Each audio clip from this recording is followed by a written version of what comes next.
জিয়া রহমান জিয়া ভাই।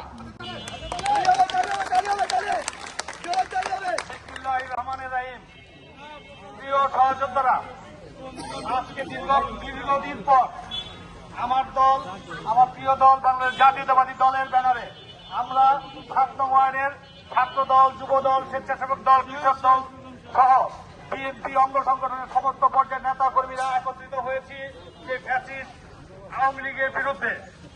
ইদানিং কিছু সময় ধরে লক্ষ্য করা যাচ্ছে এই আমাদের শান্তিপ্রিয় এলাকা, শান্তিপ্রিয় বাংলাদেশকে অশান্ত করার জন্য সেই ফ্যাসিস্টের প্রেতাত্মারা আবার জোরে জোরে বসছে।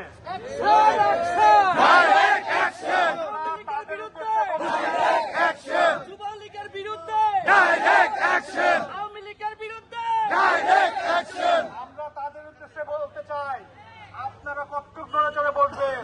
17 বছর সেই পুলিশের রক্তচক্ষু উপেক্ষা করে, আপনাদের দমন পীড়ন উপেক্ষা করে আমরা আন্দোলন সংগ্রাম করেছি।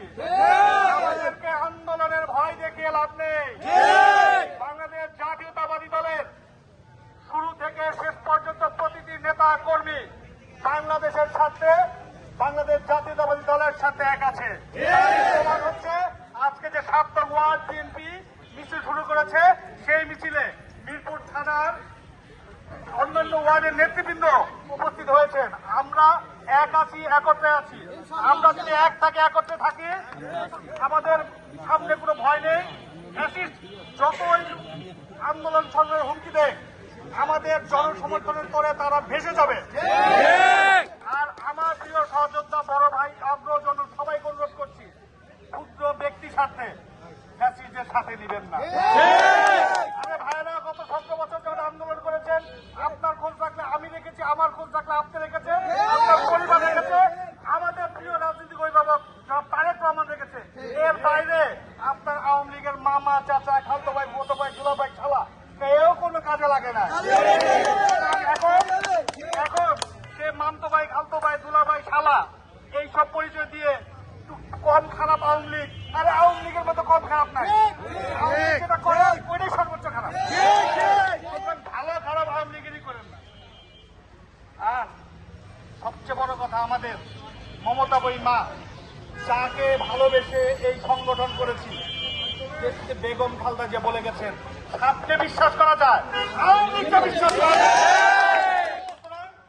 আপনাদের দীর্ঘদিনের যে আন্দোলনের ত্যাগ, শ্রম, ঘাম, সেগুলোর প্রতি সম্মান রেখে বলছি, দয়া করে ব্যক্তিগত ক্ষুদ্র স্বার্থে আওয়ামী লীগকে সাথে নেবেন না, ফ্যাসিস্টকে সাথে নেবেন না। আওয়ামী লীগের রাজনীতি বাংলাদেশের মাটিতে চিরতরে কবর রচিত হয়ে গেছে।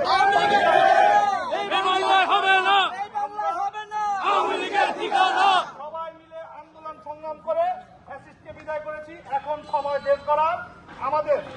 আমাদের প্রিয় নেতা, আমাদের রাজনৈতিক অভিভাবক, বাংলাদেশের প্রধানমন্ত্রী জনাব তারেক রহমান একটি স্বাধীন, সার্বভৌম, উন্নত বাংলাদেশ গড়ার লক্ষ্যে কাজ করে যাচ্ছেন। এখন আমাদের কাজ হচ্ছে সেই কাজগুলোকে সহযোগিতা করা, নিজেদের আত্ম উন্নয়ন করা। আত্ম উন্নয়ন করবেন, দেশের উন্নয়ন হবে। দেশের উন্নয়ন হবে, বাংলাদেশের নাম সমস্ত বিশ্বে পৌঁছে যাবে। ইনশাআল্লাহ আমরা সবাই আগে যেমন একত্রে ছিলাম, একত্রেই থাকবো। সুসময়, দুঃসময় একত্রে ছিলাম। আমাদের দীর্ঘদিন দুঃসময়ে আমরা একত্রে ছিলাম। আমরাই ছিলাম আমাদের শক্তি, আমরাই ছিলাম আমাদের ঠিকানা। ভবিষ্যতে আমরা আমাদের শক্তি, আমরা আমাদের ঠিকানা। ধন্যবাদ সবাইকে।